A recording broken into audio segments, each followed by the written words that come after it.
মাত্র 3 মাসের জন্য বউ হয়েছি আবিদের, আমার ননদ শিলার স্বামী আবিদ।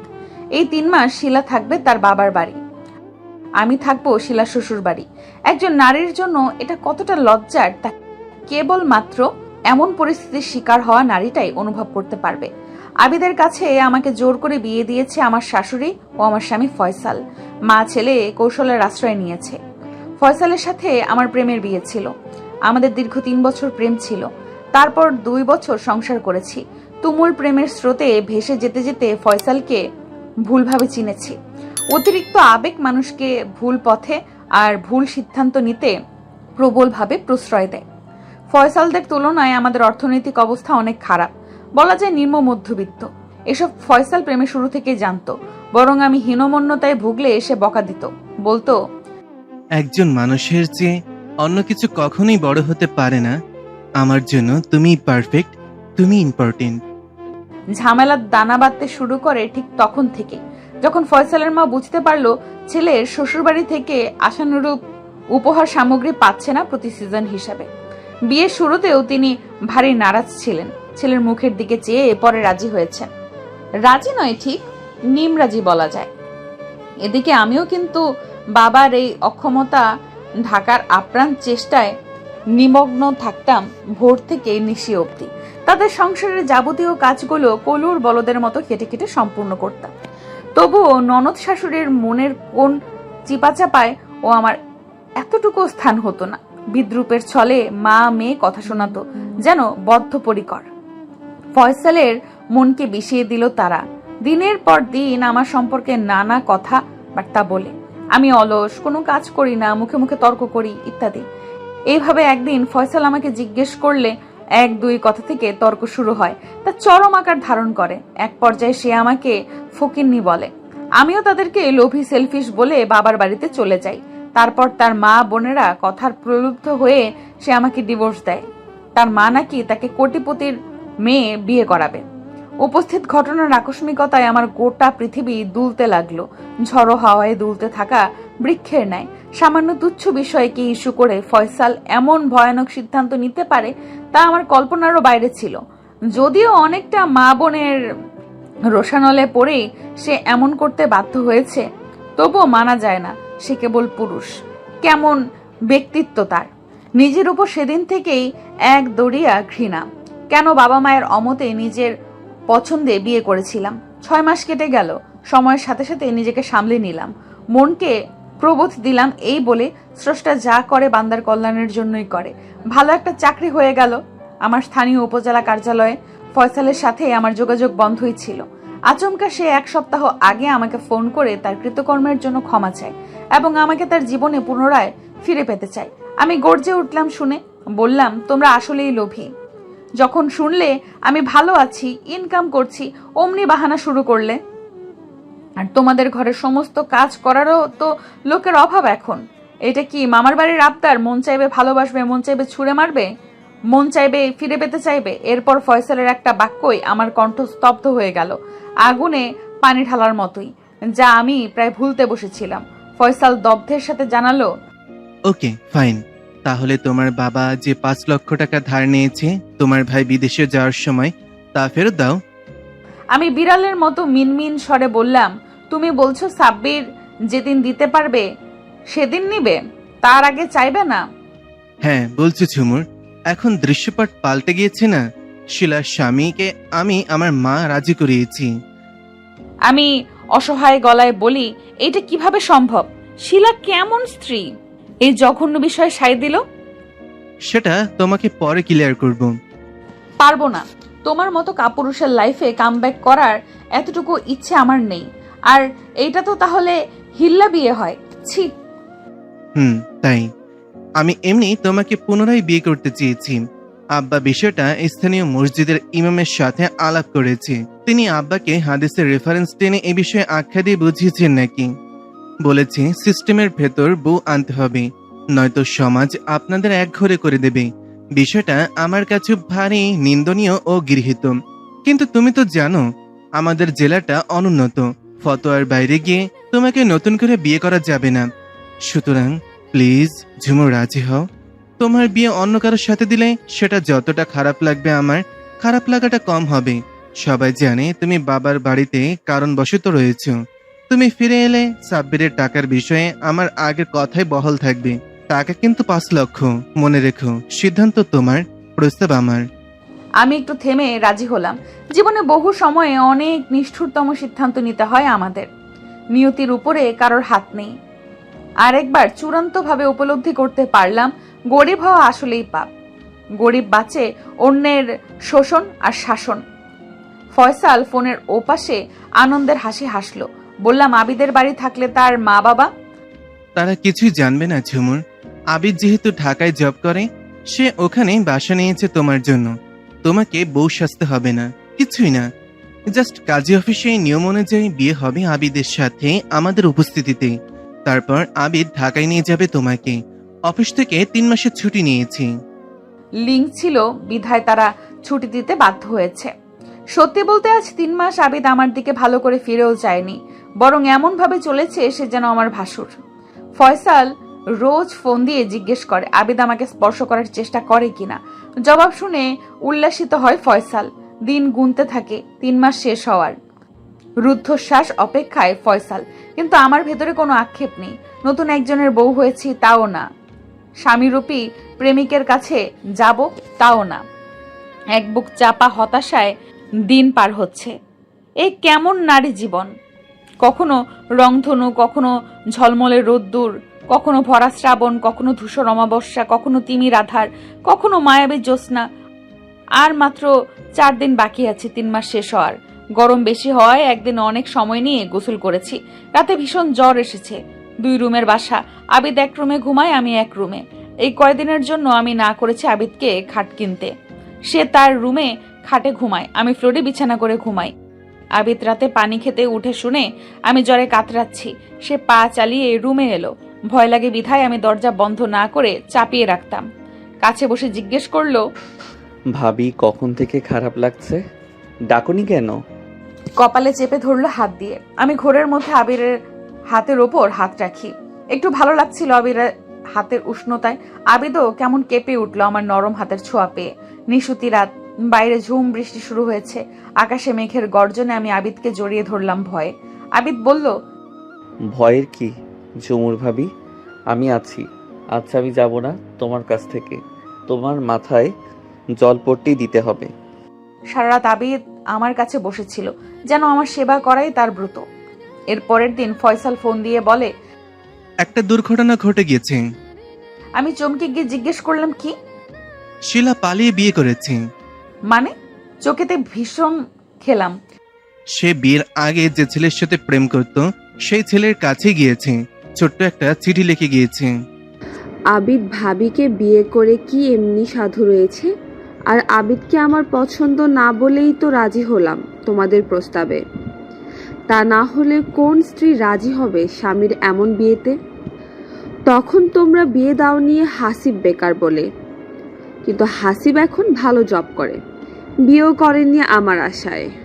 শুনে বিরক্তি ধরলো আমার। কি হাল এদের! ভাই ছেড়ে দেয় বউকে, বোন ছেড়ে দেয় স্বামীকে। আবিদ রাতে বাসায় এসে বলল, শিলার নাম্বার অফ পাচ্ছি ভাবি। তাদের ঘরে ফোন দিলাম, বলল কোন খালার বাড়িতে গিয়েছে। কিন্তু মোবাইলের সুইচ অফ থাকবে কেন? অটো চার্জার তো তার সাথেই থাকে। আমি আবিদকে সব খুলে বললাম ধীরে ধীরে। আবিদ থম মেরে রইল কিছুক্ষণ। তরাক করে আমার 2 গাল চেপে ধরে বলল, আমি তোমাকে ছাড়বো না ঝুমুর। আমি আটকে গেলাম। কি বলছো আবিদ? এটা কোনোভাবেই সম্ভব না। টাকার বিষয়টাও জানালাম আবিদকে। বলল, আমি 1 মাসের ভিতরে টাকার ব্যবস্থা করে দিচ্ছি। 3 মাস শেষ হয়ে গেল। আবিদ ফয়সালকে জানিয়ে দিয়েছে। আমি আমার বিয়ে করা স্ত্রীকে ডিভোর্স দিব না। ফয়সাল আমাকে ফোন দিল। কাল সাপের মতো ফুঁসতে ফুঁসতে জিজ্ঞেস করলো, তুমি কি চাও সারা জীবন আবিদের সাথে না ফয়সালের সাথে কাটাবে? আমি বললাম, আমি কারোর সাথেই থাকবো না। তোমার 5 লক্ষ টাকা দিয়ে দিব অ্যাজ আর্লি অ্যাজ পসিবল। বলল, বুঝতে পেরেছি কাহিনী। ওই বেইমানকে আমি ছাড়বো না। কালই আমি ঢাকায় আসছি। আমি আবিদকে জানালাম। আবিদ সে রাতেই বাসায় তালা দিয়ে আমাকে নিয়ে বের হয়ে গেল। আমি আবিদকে বললাম আমি চিৎকার করে মানুষ জড়ো করব, আমাকে গ্রামে যেতে দাও। আবিদ আহত সুরে বলল, লাভ নেই ঝুমুর, তুমি আমার বিয়ে করা স্ত্রী। এই কয়দিনে তোমাকে ভালোবেসে ফেলছি, তোমাকে নিয়ে ভালো থাকবো আমি। এই কয়দিনে আমাকে চিনতে পারোনি ঝুমুর? ব্যস্ত শহরে মানুষজন দালান কোঠার পেছনে ঠেলে গাড়ি গর্জন রাস্তা ধরে এগিয়ে চলছে সাই সাই করে। আবিদ উচ্ছ্বাসিত আমার হাত ধরে বসে আছে। ভাবছি, হায়, আমার জীবনটা বুঝি ফানুসের মতোই উড়ে গেল। পথ চলায় স্থানে স্থানে আটকে যাচ্ছে, এর হাতে ওর হাতে।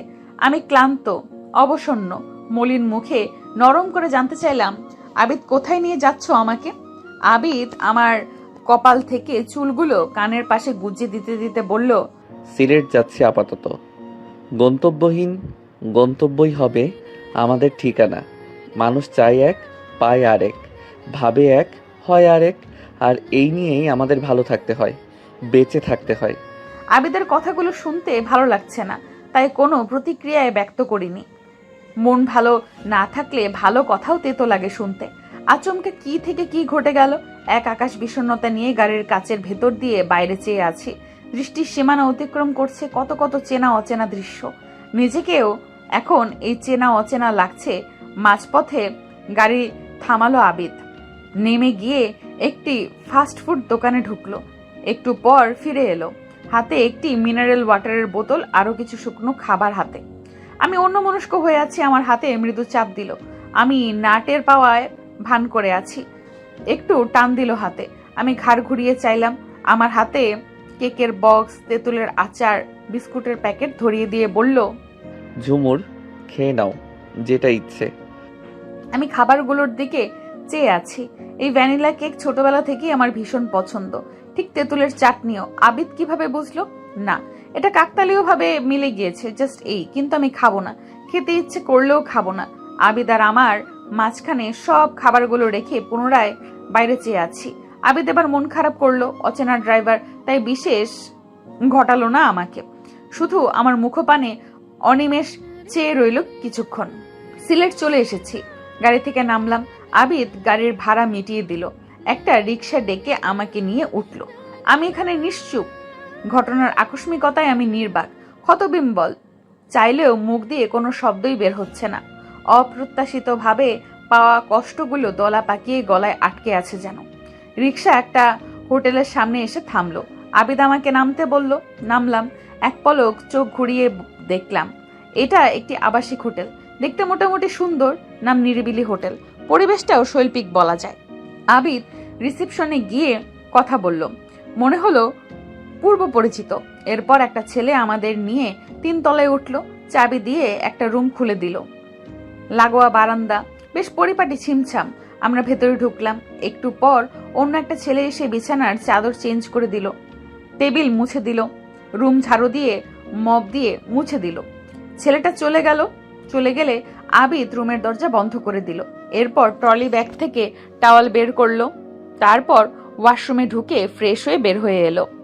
সে বের হওয়া মাত্রই আমি ওয়াশরুমে ঢুকে দরজা বন্ধ করে দিলাম। বালতিতে জোরে পানির ট্যাপ ছেড়ে দিলাম। বানের পানির মতো বুক ফেটে কান্না বেরিয়ে এলো। ঝর্ণা ছেড়ে দিয়ে ভিজতে লাগলাম।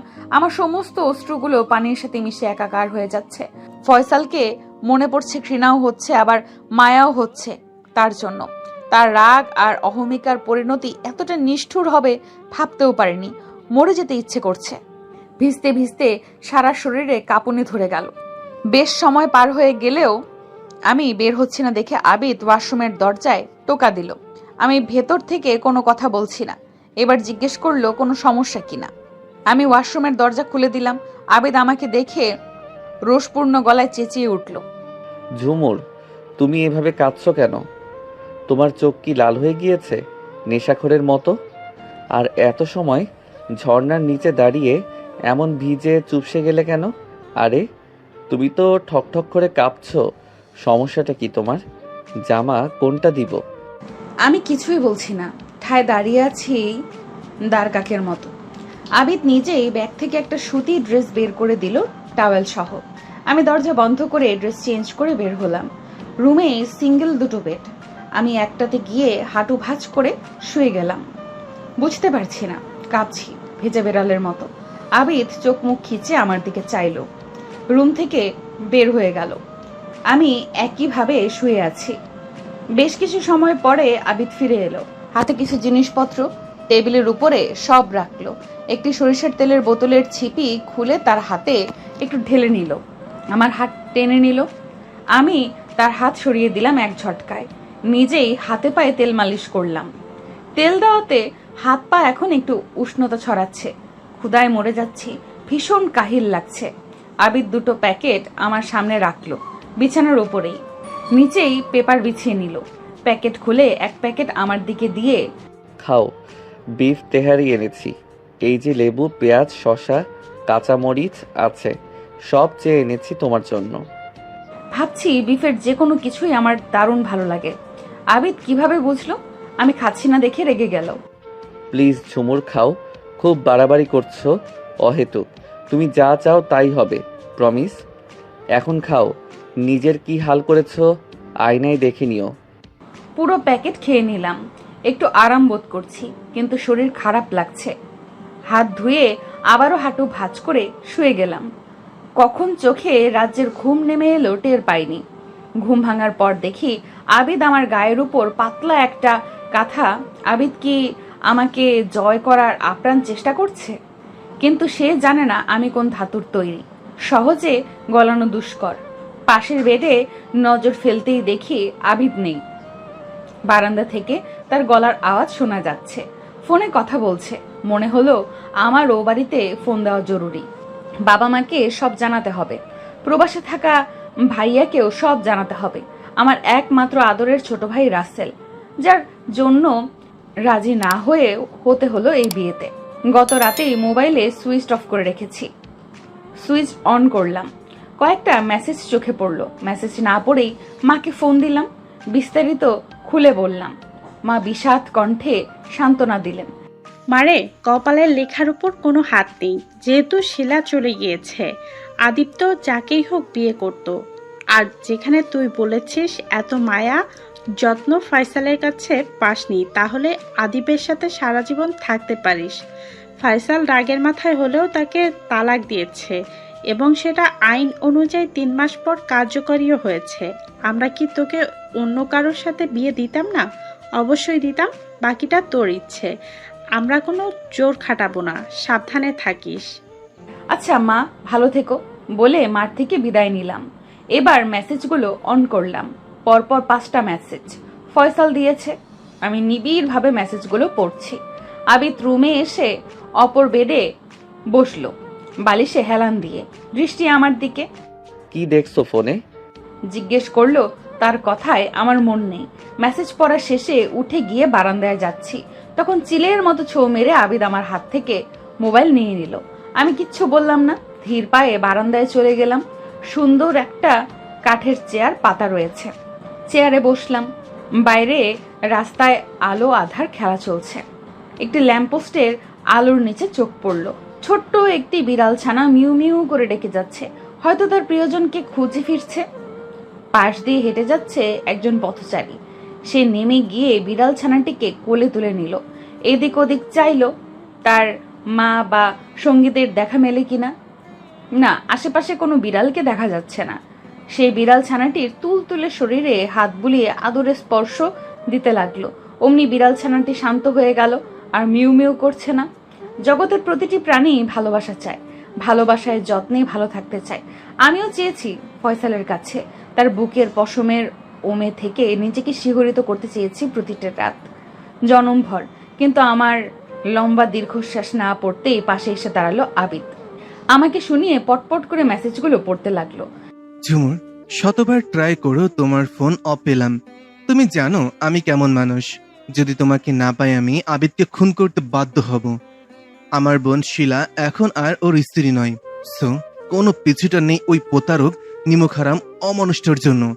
তোমার কাছে যতবার ক্ষমা চাইবো ভুলের জন্য। ভুল তো মানুষই করে, সমস্ত ভুল ত্রুটির ঊর্ধ্বে শুধুমাত্র একজন, আর সেই আল্লাহর কাছে ভুলের ক্ষমা থাকলে তোমার কাছে ক্ষমা নাই কেন? আমি কি চাইলে পারি না থানায় জিডি করতে? এই মর্মে আমার বোন চলে গিয়েছে, তাই তার স্বামী স্ত্রীকে জোর করে তুলে নিয়ে গিয়েছে প্রতিশোধ নিয়ে আমাদের অপমানিত করার জন্য সমাজে। আমাকে ফোন দিও জরুরিভাবে। ফয়সাল। মেসেজ পড়া শেষ করে আবিদ বলল, ভাবি আমি ভয় পেয়েছি। আপনাকে সকালে গ্রামের বাসে তুলে দিব। আপনি চলে যান ফয়সাল ভাইয়ের কাছে। আমি নিমেষে মুখ তুলে চাইলাম আবিদের দিকে। বললাম, ঠিক আছে আবিদ ভাই। ব্রু কুচকে আবিদ হেসে ফেলল। বলল, আমি আবিদ ভাই হয়ে গেলাম? Okay fine. এখানে মশা কুটকুট করে কামড়াচ্ছে, রুমে আসো। সকালে তো চলেই যাবে, কিছু কথা ছিল আমার। আমি তবুও চেয়ার ছাড়ছি না। খোলা বারান্দায় মশা আমাকেও ধরেছে।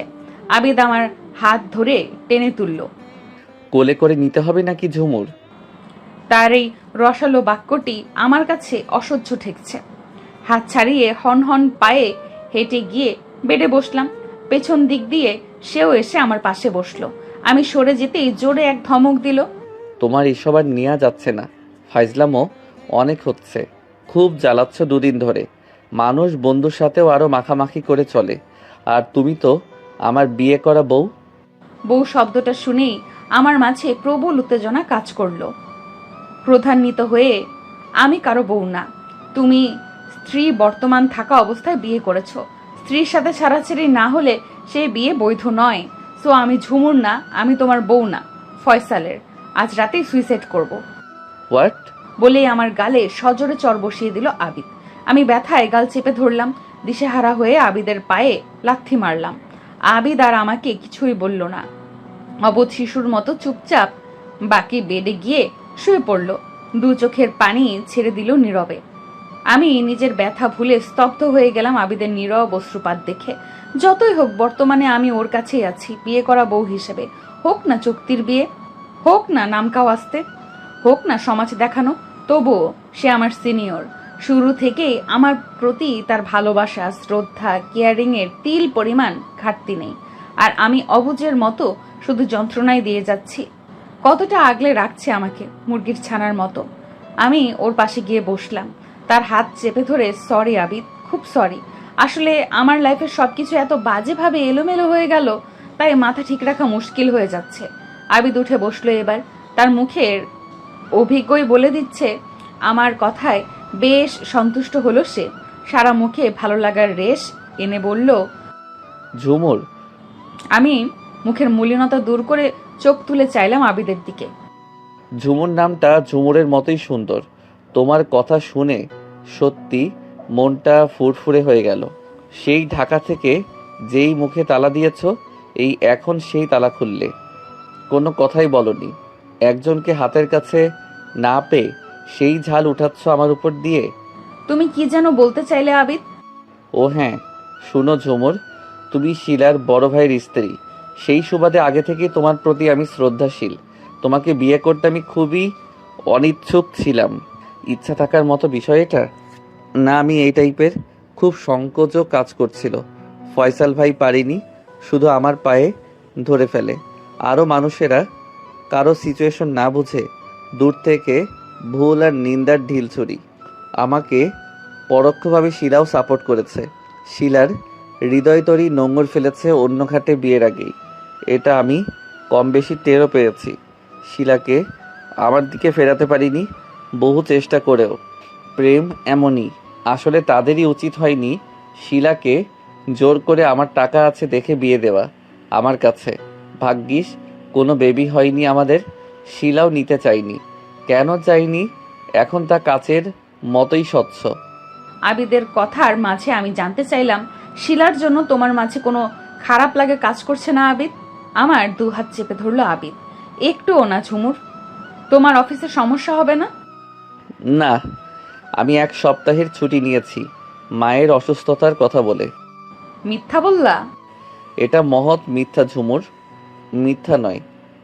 আবিদের কথায় বেলুনের ফোটার মতোই ধুম করে মুখ দিয়ে হাসি বেরিয়ে এলো। বললাম, হইছে, যাহা লাউ তাহাই কদু। আবিদও হেসে ফেলল। আমি সহজ হচ্ছি এই ধারণায় তাকে প্রফুল্ল দেখা যাচ্ছে। সে বলল, দেখো ঝুমুর, তুমি আমি দুজনেই পরিস্থিতির শিকার। এ অনাকাঙ্ক্ষিত ঘটনার জন্য না তুমি দায়ী না আমি দায়ী। ঝুমুর, এক কাজ করি আমরা, বন্ধু হতে তো দোষ নেই। তুমি তো চলেই যাবে, যাওয়াই হয়তো উচিত। তোমার first love, first feelings, first touch, first romanticism, first বাসর। আমি কেঁপে গেলাম। খুন করে ফেলবো আবিদ, গরম তেলে জল ঢালতে এসো না। ওরে বাহ, খুব লাগলো বুঝি। খুন কি আর করবে সখী? খুন যে হয়ে গেছি আমি সখা। ফয়সাল যেগুলোর জন্য ফিরে পেতে চাই, সেই একই কারণ আমার মাঝেও কি সৃষ্টি হয়নি এই 3 মাসে? আমি পুরুষ, তবে নেহাত ভদ্র পুরুষ, নইলে। আমি বিব্রত বোধ করছি দেখে কথার বাঘ ঘুরিয়ে ফেললো আবিদ। ঝুমুর, তুমি যখন যেতে চাইবে তখনই যেতে পারবে। আমার মনটা খোলা আকাশের মতোই, ইচ্ছে মতোই অবাধে দু ডানা মেলে উঠতে পারো। সিলেটে দেখার মতো মনোরম স্থান একাধিক রয়েছে, চাইলে আমি তোমাকে এসব স্থানে নিয়ে যেতে পারি দেখার জন্য। চলে গেলে তো চলেই গেলে। আবিদের কথা শুনে মনের ভেতরে অফুরন্ত ভালো লাগা উকি দিল, ভোরের উদীয়মান সূর্যের ন্যায়। সিলেট আমার পছন্দের একটি জেলা। একমাত্র এই সিলেট জেলার লোকাল ভাষাটাই আমি বেশ এনজয় করি। অনেক দিন ধরেই ইচ্ছে ছিল সিলেট ঘুরতে আসব। ফয়সাল সহ আসার কথা প্রায় চূড়ান্ত হয়েছিল, কিন্তু আসলাম ঠিকই, ঘুরবো ঠিকই, কিন্তু ফয়সাল নয়, অন্য কারো সাথে। ভাগ্যই যেন কিছু মানুষের জীবন নিয়ে হাসি ঠাট্টা করে, বড় সুখ বোধ করে। আমি বরাবরই ভ্রমণ বিলাসী। সিলেট এসে দর্শনীয় জায়গাগুলো না দেখে চলে গেলে মনটা উচ্চাটন করবে খুব। এই লোভ সংবরণ করা অসম্ভব আমার পক্ষে। কি ব্যাপার ঝুমুর, আনমনে হয়ে গেলে মনে হয়? ঘুরতে যাবে না কালই চলে যাবে? সিলেট ঘোরা শেষ করে তবেই চলে যাব, মুখ নামিয়ে উত্তর দিলাম। এই তো, গুড গার্ল, গুড ডিসিশন নিয়েছো। আমাকে বন্ধু ভাবো, দেখবে আর আড়ষ্টতা কাজ করছে না তোমার মাঝে। না এতেও আপত্তি তোমার? আমি বুঝি না, যখন তোমার ননদের হাজবেন্ড ছিলাম তখন কিন্তু তুমি আরো ইজি হয়ে আমার সামনে আসতে, মিশতে, হাস্যোজ্জ্বল মুখে সারাক্ষণ খুনসুটি করতে আমার সাথে। এখন শুধু জোকের মতো কুচকে কুচকে থাকো। কারণটা কি খোলাসা করবে ঝুমুর? আমি প্রসঙ্গ বাদ দিয়ে বললাম, কাল ঘুরতে নিয়ে যাবে? আর সিলেটে মনে হয় তুমি আরো এসেছো। শুরুতেই বলছি, তুমি যা চাইবে ঠিক তাই হবে। কারো মনের উপর আমি জোর খাটাই না, সারাশির মতোই। দেখো না, শিলাকে ফিরিয়ে আনার কোনো ইচ্ছেই আমার নেই। কালই নিয়ে যাব তোমাকে। অফিসের কাজে সিলেট আমার প্রতি মাসে আসতে হয়, প্রায় এই হোটেলে উঠিয়ে এদিকে আসলে। ফয়সাল জানবে না তুমি আমাকে নিয়ে সিলেট আসছো? একদম না, এই জন্যই তো সিলেটে আসা আপাতত। আর শিলার সাথে তোমার ডিভোর্স হওয়া দরকার না, যেহেতু ফিরিয়ে আনবে না। হা হা করে আবিদ প্রাণ খোলা হাসি ছাড়িয়ে দিল। শিলা আমাকে ডিভোর্স দিয়ে দিবে নিশ্চিত, আমার দিতে হবে না। ও আচ্ছা, তাহলে তুমি বিয়ে করবে না? অবশ্যই করব। তোমাকে ডিভোর্স দিয়ে তার 90 দিনের মধ্যে কার্যকর হলে তারপর করব আস্তে ধীরে। এত তাড়া নেই। বিন্দাস হয়ে হাওয়া খাবো পাক্কা 1 বছর। হো হো হো, চাইলে সে 1 বছর আমার সফর সঙ্গী হতে পারো। একদমে বললাম, নো নিট। জীবন নিয়ে তামাশা অনেক হয়েছে। আমার নতুন চাকরি, আলতাফ সচিব আমার কাকা হয়। বাবা ওনাকে বলে ছুটি নিয়ে দিয়েছে।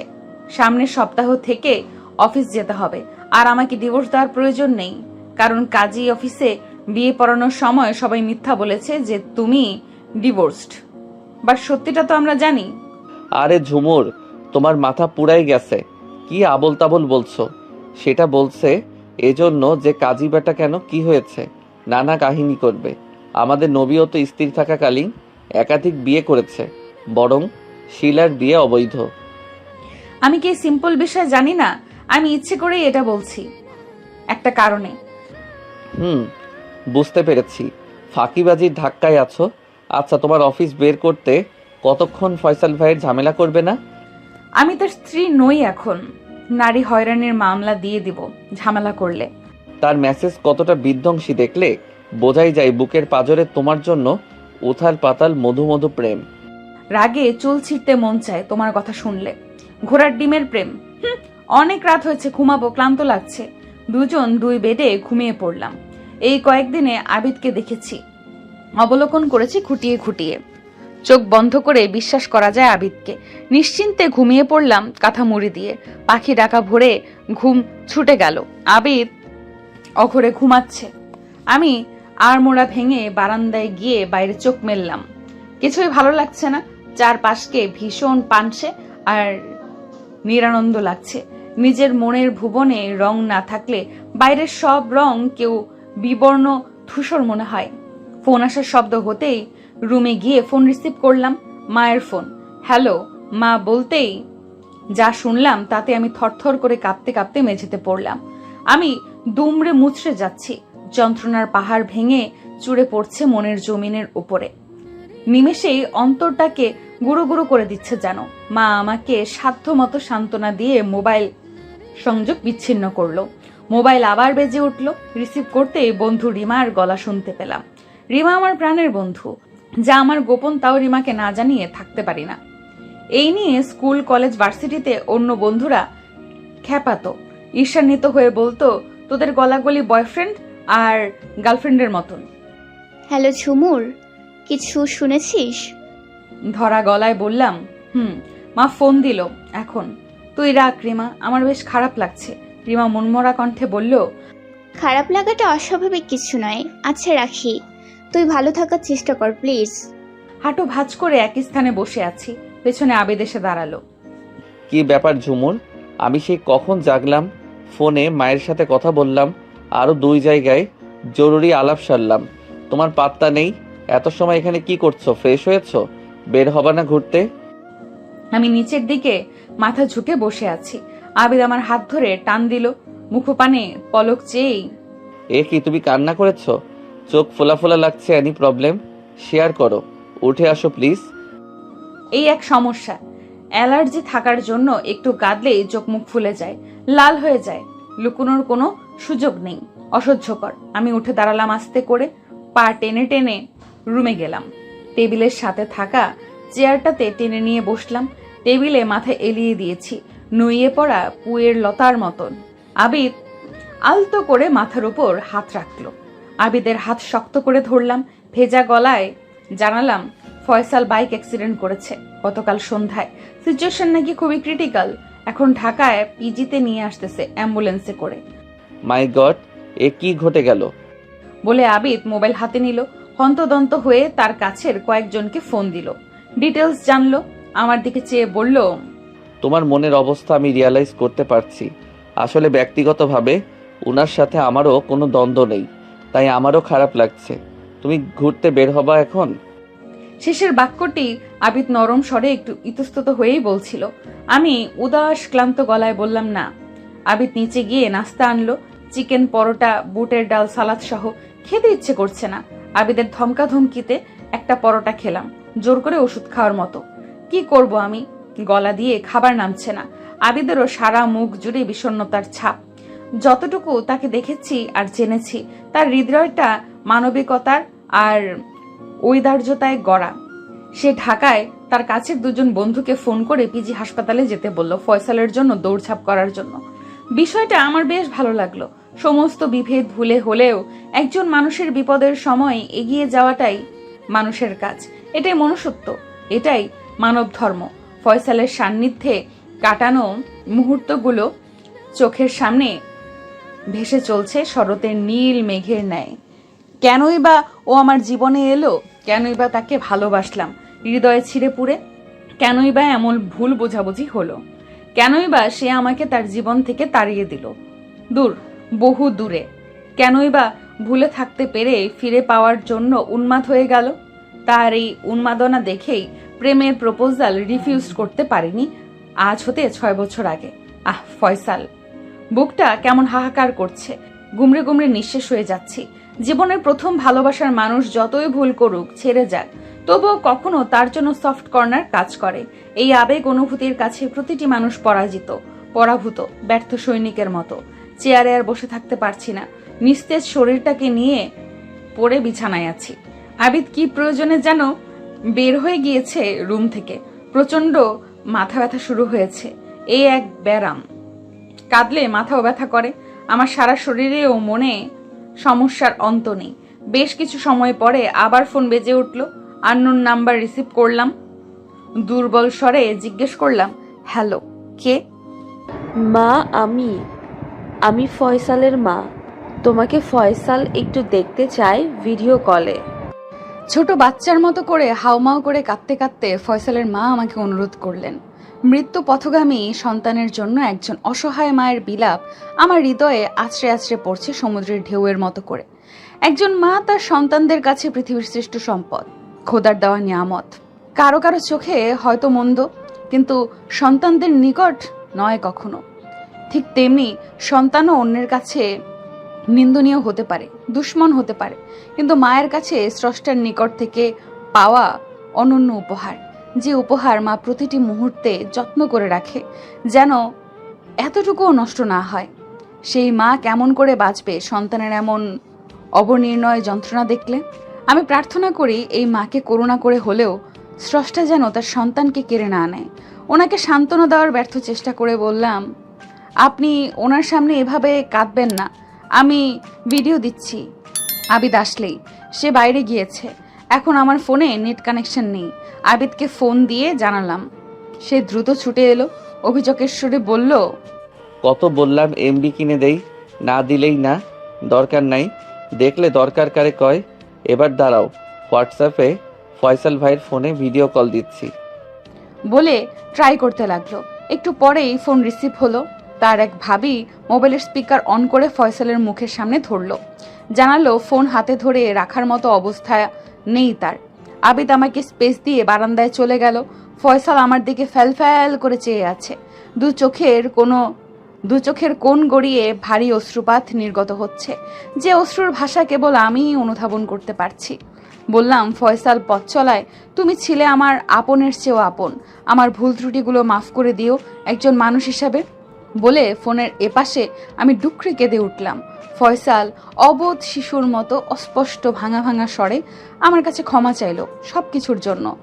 আমি ফোপানো মোটা গলায় বললাম, আমার আর কোনো অভিযোগ নেই তোমার উপর, আল্লাহ চাইলে তুমি সুস্থ হয়ে যাবে। ফয়সাল আবিদকে ডাকতে বলল। আমি রুমে বসেই জোরে আবিদ বলে চিৎকার দিলাম, ডাক দিলাম। আবিদ এলো, মোবাইল হাতে নিয়ে ফয়সালের দিকে তাকিয়ে নমনীয়ভাবে বলল, ভাই, আমরা সবাই আপনার পাশে আছি, আপনি ভালো হয়ে যাবেন। ফয়সাল শরীরের অসহনীয় যন্ত্রণায় কোকাতে কোকাতে, আবিদ, ঝুমুরকে আগলে রেখো সবসময়। এই বলে চুপ হয়ে গেল। তার ভাবে বলল, রাখিন, খুব ছোট ভাই রাসেল ফোন দিল। ঝুমু আপু, মায়ের কাছে A to Z বিস্তারিত শুনেছি শুরু থেকেই। তুমি বেশি আপসেট হয়ে যেও না। ফয়সাল এখন মরণের পথে, তাই আর কিছুই বলার নাই এ বিষয়ে তোমাকে। নয়তো টাকার জন্য তুমি আবার তার কাছে বিয়ে বসতে রাজি হয়েছো, এটা আমি কিছুতেই মেনে নিতে পারিনি।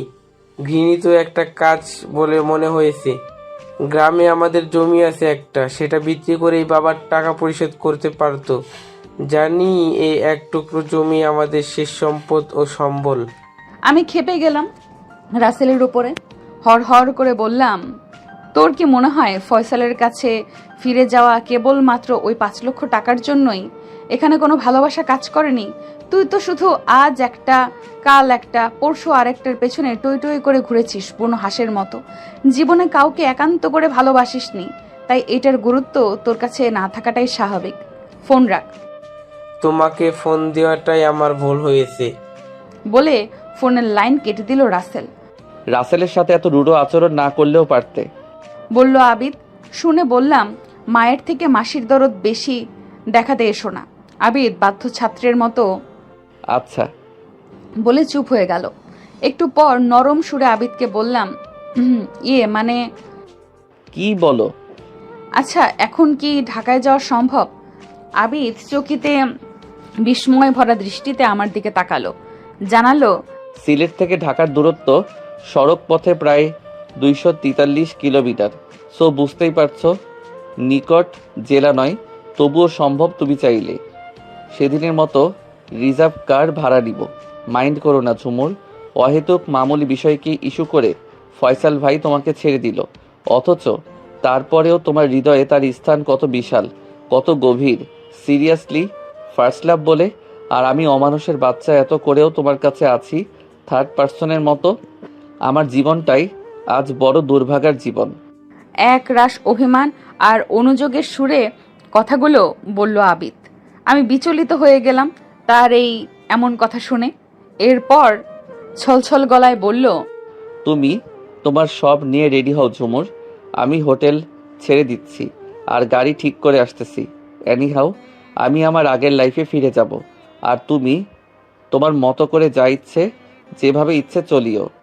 আবিদ ছটফট করে বেরিয়ে গেল। আমি কি করব বা কি করা উচিত কিছুই বুঝতেছি না। তবুও সবকিছু গুছিয়ে নিলাম ঢাকা যাওয়ার উদ্দেশ্যে। আধা ঘন্টা পর আবিদ ফিরে এলো। হোটেলের রুম থেকে আমরা বেরিয়ে গেলাম। রিসেপশনের টাকা দিয়ে চাবি বুঝিয়ে দিল। গাড়ি ছুটে চলেছে দুর্বার গতিতে। জীবন সত্যিই ফানুষের মতো, উড়ে যেতে যেতে কত স্থান বদল হয়। আমি অপরাধী চোখে আবিদের হাতের উপর হাত রাখলাম। আবিদের মায়াবী শ্যামলা মুখখানি কালো মেঘের বর্ণ ধারণ করে আছে। আমার দিকে নিষ্পলক চেয়ে রইল, কিন্তু সে চাহনিতে কোনো তেজ নেই, অস্থিরতা নেই, রাগ নেই, উত্তেজনা নেই, অভিযোগ নেই। আছে শুধু স্থিরতা, ধৈর্য, খাখা শূন্যতা পেয়েও হারানোর বেদনা, গোমট অভিমান আর দীর্ঘ অপেক্ষা। এই ভাইয়া, গাড়ি ব্যাক করুন প্লিজ। আমরা যেখান থেকে উঠেছি সেখানেই চলুন। গাড়ি তবুও ছুটে চলেছে। রিমার ফোন পাওয়ার পরেই আমি গলায় জোর এনে ড্রাইভারকে ডাকলাম। সে শুনতে পেল না বোধ হয়। এখন বুঝলাম আবিদের নীরবতার কারণ। যদিও তখন আমাকে বেশ ভাবিয়ে তুলল। পরিবেশ পরিস্থিতি মানুষকে অনেক সময় অশান্তর বদলে শান্ত করে দেয়, যেন দিঘির শান্ত জল। আবিদ ড্রাইভারকে বলল, ভাই সামনের স্টেশনে গিয়ে গাড়ি থামান। নীরব ছায়া মূর্তির মতো আমার মুখের দিকে তাকিয়ে। ঢাকায় যাবে না কেন ঝুমুর? আমার ইচ্ছে। তুমি আমাকে জানাওনি কেন? আবিদ চোয়াল শক্ত করে জবাব দিল। প্রয়োজন মনে করিনি। আমি গাড়ি ঠিক করার পরেই ফোন পেয়েছি। ফয়সাল আর নেই। কিছুক্ষণ নিচে দাঁড়িয়ে চিন্তাও করেছি। রেজাল্ট পেলাম। যেই তুমি তাকে কাছ থেকে দেখার জন্য এত উন্মুখ হয়ে আছো, সেই তুমি তার বিদায় সংবাদ শুনে আরও মরিয়া হয়ে যাবার জন্য। ঠিক তাই। আমি দৃষ্টিতে কঠিনতা এনে চেয়ে রইলাম আবিদের দিকে। গাড়ি স্টেশনে থেমে গেল। আবিদ বলল, তুমি সত্যি ফয়সাল ভাইকে দেখতে যাবে না? আমি ঠোঁট উল্টিয়ে নীরস ভঙ্গিতে জানালাম, অবশ্যই না আবিদ। যার কাছে জীবিত থাকাকালীন উপেক্ষিত হয়েছি, উল্কার মতো ছিটকে গিয়েছি তার জীবন থেকে, সেই প্রাণহীন মানুষটাকে দেখতে গিয়ে কি হবে? বরং নিজের আত্মমর্যাদাকে বিকিয়ে দেওয়া হবে নিজের বিবেকের কাছে। মানুষ পৃথিবীতে শুধু ভালোবাসার জন্যই বেঁচে থাকে না, সম্মানের চেয়েও বেঁচে থাকে, সম্মানের জন্যও বেঁচে থাকে। আবিদ আমার কথা শুনে অবাক চোখে চেয়ে রইল। বললাম, চেয়ে দেখছো কি? গাড়ি ব্রেক করতে বলো প্লিজ। আমি সিরিয়াস মুডে আছি। এত সামান্য সময়ের ব্যবধানে তোমার পরিবর্তিত আচরণ আমাকে হতবাক করে দিল ঝুমুর। কেন? মুহূর্তেই যদি আকাশ ভেঙে ঝড় নেমে আসতে পারে, কয়েক সেকেন্ডের মাঝে যদি ভূমিকম্পে সব তছনছ হয়ে যেতে পারে, তাহলে অল্প সময়ে একজন মানুষ বদলে যাওয়াটা বা সিদ্ধান্ত চেঞ্জ করাটা কি হতবাক হওয়ার মতো কিছু? ওগুলো যেমন আমরা স্বাভাবিক বলে মেনে নিই, তেমনি মানুষের পরিবর্তন হওয়াটাও স্বাভাবিক। এত চমকানোর মতো কিছুই নেই। ড্রাইভার এতক্ষণ ছিল না, চা সিগারেট খেতে বের হয়ে গিয়েছে। এখন আসা মাত্রই আবিদ গাড়ি ব্যাক করতে বলল আগের স্থানে। আমরা হোটেলে চলে এলাম। এত সময় আবিদ মুখে রাতটুকুও করেনি আমার সাথে, খালি উদাস প্রতীকের ন্যায় ভাবুক হয়েই বাইরে চেয়ে রইল। আমি ব্যাগ থেকে সবকিছু বের করে গুছিয়ে রাখলাম। মনের ভুবনে তুফান যাচ্ছে এই কয়দিন ধরে। স্থির হয়ে বসলাম। মাকে ফোন দিয়ে দীর্ঘ সময় কথা বললাম। এখন একটু হালকা হালকা লাগছে নিজেকে। মা এমন এক রত্ন, সকল রোগের মহা ওষুধ। মায়ের বিকল্প কিছুই নেই দুনিয়ায়। মায়ের গলা আর কথা শুনলে কলিজা শীতল হয়ে যায় বরফের মতো। শান্তির পরশ দোল খেতে থাকে সারা মন আঙ্গিনায় জুড়ে। আবিদ বারান্দায় গিয়ে কোথায় যেন ফোন দিচ্ছে আর কথা বলছে। আমি বিছানায় বুকের নিচে বালিশ দিয়ে উপুর হয়ে আছি। মোবাইলে নাড়াচাড়া করতে করতে গ্যালারিতে থাকা ফয়সালের সাথে আমার কিছু ঘনিষ্ঠ সময়ের ছবি ও ভিডিও আমাকে আবার কাবু করে ফেললো। আমি বরাবরই নরম মনের, সামান্যতেই ইমোশনাল হয়ে যাই। তবে আর নয়, ভুলে যেতে চাই জীবনের কালো অধ্যায়কে। First is first. নিজের মতো করে বাঁচতে হবে, সম্মানের সাথে, আনন্দের সাথে। জীবন কি শুধুই কচুরি পাতার মতো উপরে ভেসে থাকা টলমলে জল? জীবন কি কেবলই নীল নিষাদের, নাকি কেবলই হাহাকার আর শূন্যতায় ঝাঁপি বয়ে বেড়ানো? না, জীবন আনন্দের, উপভোগেরও। সবুজ ধানের শিশিরের ওপর অবাধে উড়াউড়ি করা রঙিন প্রজাপতির মতো। ঘরের কোণে গাছের শাখায় বসে চিউ চিউ করে ডাকা মুক্ত চড়ুইটির মতো। চলো জলদি করে ফয়সালের সাথে থাকা সব ভিডিও ফটো রিমুভ করে থাকলাম। কখন যে চুপটি করে আবিদ পেছনে এসে দাঁড়িয়ে আছে টের পাইনি। চিলের মতো ছো মেরে আবিদ মোবাইল তুলে নিয়ে নিল আমার বিছানার উপর থেকে। আমি ঘাড় ঘুরিয়ে আমার ফোনে জিজ্ঞেস করলাম। আবিদ দৃঢ় কণ্ঠে ভ্রু কুচকে জিজ্ঞাসা করলাম মানে, বলে সে ফোনের প্রতিটি স্থান থেকে সব ফটো ও ভিডিও রিমুভ করে দিল। বলল, শুধু গ্যালারি থেকে রিমুভ করলে হয় না, আরও কয়েক স্থানে সব স্টোরেজ হয়ে থাকে, তাই আমি সকল কিছু থেকে সব চিরতরে গায়েব করে দিলাম। রাজ্য জয় করার মতো আবিদের সারা মুখ জুড়ে চাপা আনন্দ আর নজর এড়ালো না। তবু আমি জিজ্ঞেস করলাম, খুব ভালো লাগছে না? লাগছে। লাগাটাই কি স্বাভাবিক নয়? এখন যদি আমি তোমাকে ডিভোর্স দিয়ে দিই? মানা কে করেছে? বলে আবিদ চেঁচিয়ে উঠল। পথ ক্লিয়ার এবার তোমার। যাকে ভালো লাগবে তার গলায় মালা দিতে পারবে। চলে যাও। আমি জমে গেলাম তার এমন ভয়ার্ত গলা শুনে। চুপ মেরে রইলাম। সে সপাট করে দরজা খুলে বেরিয়ে গেল। রিমা ফোন দিল। শোন ঝুমুর, কাল আমি সাইনা আর হিয়া সিলেট আসতেছি। সবার সময় এখন মিলেছে, তাই তোরা দুজন সহ সবাই একসাথে ঘুরবো। দেখবি ফুরফুরে হয়ে যাবি। ভ্রমণ এমন এক জিনিস যা মানুষের দুঃখ বেদনা ভুলিয়ে দিতে প্যারাসিটামল ট্যাবলেটের মতোই কার্যকর। কিরে আবার ফোন দিলি? আমি বনে গেলাম শুনে। বললাম, তোরা একাই আসবি? 3 জন? একাই। তোদের হোটেলে এক রুম বুকিং দিয়ে রাখ তোর জামাইকে বলে। এই রিমা কে জামাই? কিসের জামাই? চুক্তির বিয়ে, আমি তার কাছে থাকবো? আহ, কি বলিস ঝুমু বেবি? কার গলায় ঝুলবি তাহলে? আদিব বেচারা কো কেয়া কসুর হে? জীবন কি এতই সোজা সুজ? চাইলেই যেখান সেখান দিয়ে গেঁথে দেয়া যাবে। রাখি, কাল দেখা হচ্ছে। পরপর করে কথাগুলো বলেই রিমা লাইন কেটে দিল। আবিদ লাঞ্চ নিয়ে এলো, বিফ খিচুড়ি সালাদ সহ, সাথে 1/2 লিটার পানীয়, কোকা কোলা। এত লোভনীয় খাবার না খেয়ে থাকা যায় না। আমার আয়েশ করে খাওয়া দেখে আবিদ খেতে খেতে বলল, তোমার খাওয়া দেখে সৈয়দ মুস্তফা আলীর দেশে বিদেশে ভ্রমণ গ্রন্থটির কথা মনে পড়ল। খাবার নিয়ে যেই মনোগ্রাহী বর্ণনা উনি করেছেন, এক কথায় চমৎকার। পড়েছো? পড়েছি। অদ্ভুত সুন্দর বই। এই বই দিয়েই আমার ভ্রমণ গ্রন্থের সাথে সাক্ষাৎ ঘটে। আচ্ছা, রিসেপশনে গিয়ে খবর নাও একটু কোনো রুম খালি আছে কিনা এই রুমের পাশাপাশি। আবিদ কৌতূহলী হয়ে, আরে তোমার দেখি পরিবর্তন পর্ব চলছে বিদ্যুৎ বেগে। 2 বেডেই ঘুমাচ্ছি দুজন, আলাদার কি দরকার? আমার মুখ ফসকে বলদ শব্দটি উচ্চারিত হতেই, এখানে বলদামি কি বলছি ঝুমুর? আমার বন্ধু রিমা, সায়না, হিমা কাল আসতেছে। উদ্দেশ্য সিলেট ভ্রমণ, তাই ওদের জন্য রুম বুকিং দিতে বলেছে, যদি পসিবল হয়। তাই বলে আবিদ স্বস্তির দম ছাড়ল। ওকে, দেখছি বলে বেরিয়ে গেল আবিদ। একটু পরে এসেই, ইউরেকা, বাট আমাদের 2 রুমের পরেরটা বুকিং দিয়ে আসলাম। দুজনে রাতে 2 বেডে ঘুমিয়ে পড়লাম। পরের দিন উঠেই মাকে ফোন দিলাম। মা বরাবরের মতো বোঝালো, আল্লাহ যা করে তা বান্দার কল্যাণের জন্যই করে। আবিদের সাথেই যেন বাকি জনম কাটিয়ে দেই। দরকার হলে আবার বিয়ে পড়ানো যাবে। বিকেলে এসে গেল বন্ধুরা। আমাদের রুমে এসে আবিদের সাথে পরিচিত হয়ে নিল। আমি তাদের সাথে তাদের রুমে গেলাম।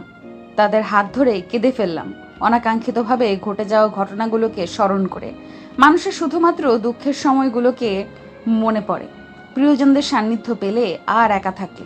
ওরা আমাকে হাত ধরে বসালো, আবিদের কাছেই থাকার জন্য অনুরোধ করলো, নানা যুক্তি খণ্ডন করে।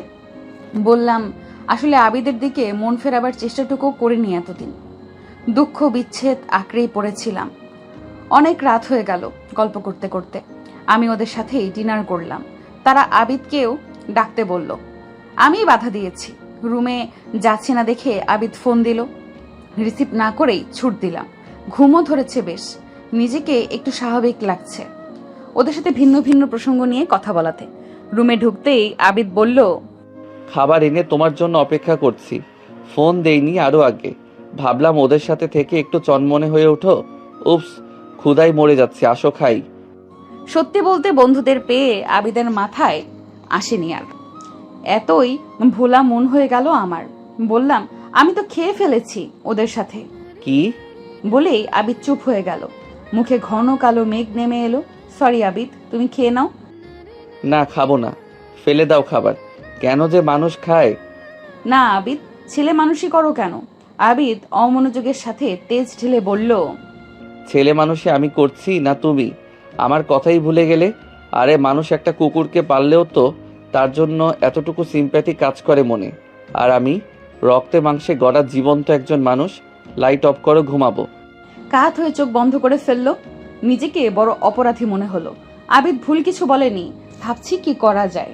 মনে পড়লো ছোটবেলায় কত রাত ভাত না খেতে চাইলে মা ভাতের গুরুত্ব দিয়ে বলতো, এক রাত ভাত না খেয়ে ঘুমোলে একটা চড়ুই পাখির সমান ওজন কমে যায়। এভাবে যত রাত না খেয়ে ঘুমোবি, কমতে কমতে শুকোতে শুকোতে তুই তেলাপোকা হয়ে যাবি। তখন মায়ের হাতের ভাত খেয়েই ঘুমাতাম। আমি প্যাকেট থেকে ভাত মাছ ভর্তা প্লেটে তুলে নিলাম। আবিদের পাশে গিয়ে আবিদ বলতেই মাথা ঘুরিয়ে চাইলো। বলছি না খাবো না। আমি মুখে কিছু না বলে নিজের হাতে ভাত নিয়ে তার মুখের সামনে ধরলাম। আমার চোখে চোখ রেখে খেয়ে নিল সব ভাত।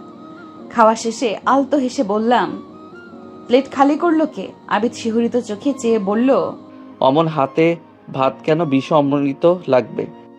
আমি আড়ষ্ট হয়ে আমার বিছানায় শুয়ে গেলাম। পরের দিন সকালে রিমা, হিমা, সায়না, আবিদ ও আমি একসাথে নাস্তা খেলাম। রেডি হয়ে সবাই ঘুরতে বেরিয়ে পড়লাম। বন্ধুরা ফাঁকে ফাঁকে চালাকি করে আমার আর আবিদের ক্লোজ শট নিচ্ছে, ভিডিও করছে। আবিদও বুদ্ধি করে আমার গায়ে ঘেসে ঘেসেই হাঁটলো। পুরো 2 দিন আমরা যতটা সম্ভব সকাল থেকে সন্ধ্যা অবধি ঘুরেছি। সবাই মিলে দারুণ মজা করেছি। সেলফি, ছবি, ভিডিও, নৌকায় চড়া, খাওয়া দাওয়া কিছুই বাকি রাখলো না বন্ধুরা। এত মনোরম, এত মোহনীয়। আমার 2 নয়ন যেন সার্থক হলো। চারপাশে উদার প্রকৃতি, উপরে খোলা আকাশ, স্বচ্ছ জলরাশি, বড় মায়াময়। অপরূপ প্রাকৃতিক সৌন্দর্যে ভরা এই সিলেট ভূমি। চা বাগান থেকে শুরু করে জাফলং, রাতারগুল, জলাবন, হাকালুকি হাওর, সাদা পাথর, বিছানাকান্দি, তামা বিল, পাহাড়, ঝর্ণা কিছুই বাকি রাখিনি। বসে বসে গ্যালারিতে সব দেখছি। ফয়সালের স্থানগুলো আবিদ দখল করে আছে কত অবলীলায়। নিয়তির খেলা বোঝার সাধ্য কারণ নেই। কে কখন যে কার প্রিয় হয়ে ওঠে। ওরা আমাদের রুমে এলো। আবিদও বসে আছে।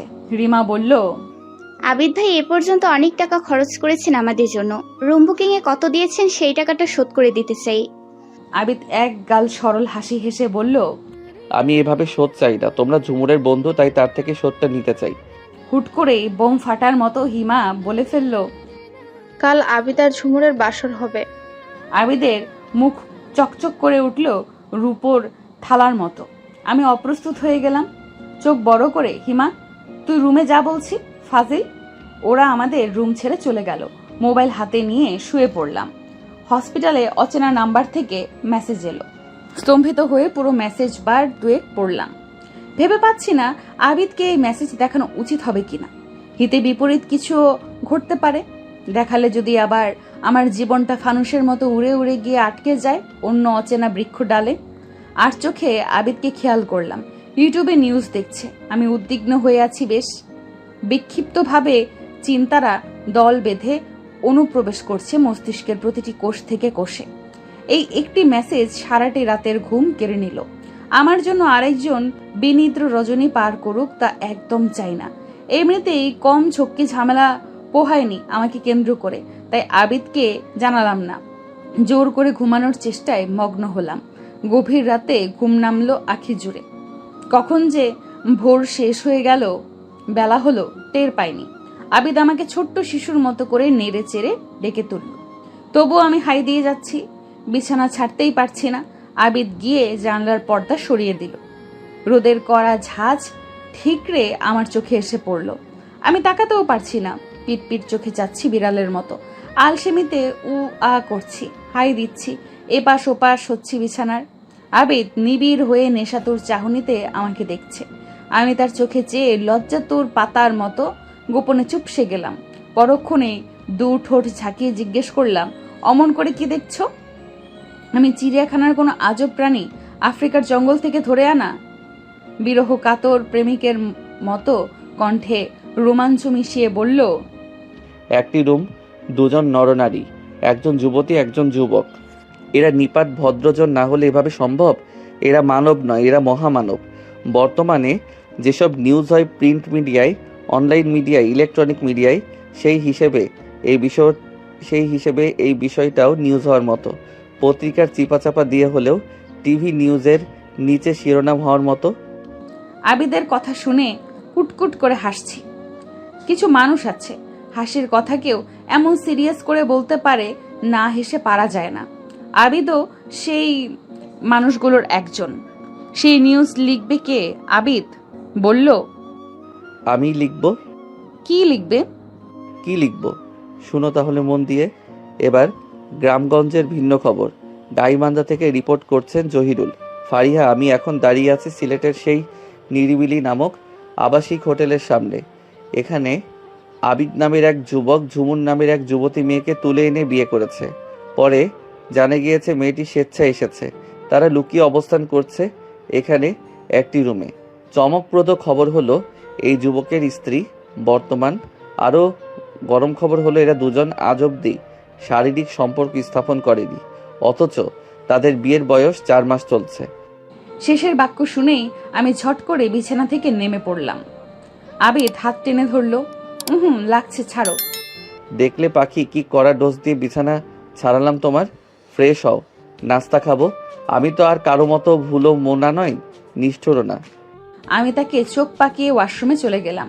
বের হয়ে দেখি আবিদ নেই। কিছু সময় পর এলো নাস্তা নিয়ে। গরম গরম খাস্তা পরোটা, কলিজা ভুনা, মুগ ডাল, সুজির হালুয়া। পরোটা ছিঁড়ে মুখে পুরে দিতে দিতে বলছি, আজকের নাস্তা দারুণ পছন্দ হয়েছে আমার। পরোটা যেমন গরম তেমনি তুলতুলেও আছে। সাথে সাথে সে রিপ্লাই দিল, হ্যাঁ, ঠিক তোমার মতো। আমি চোখ কটমট করে চাইলাম আবিদের দিকে।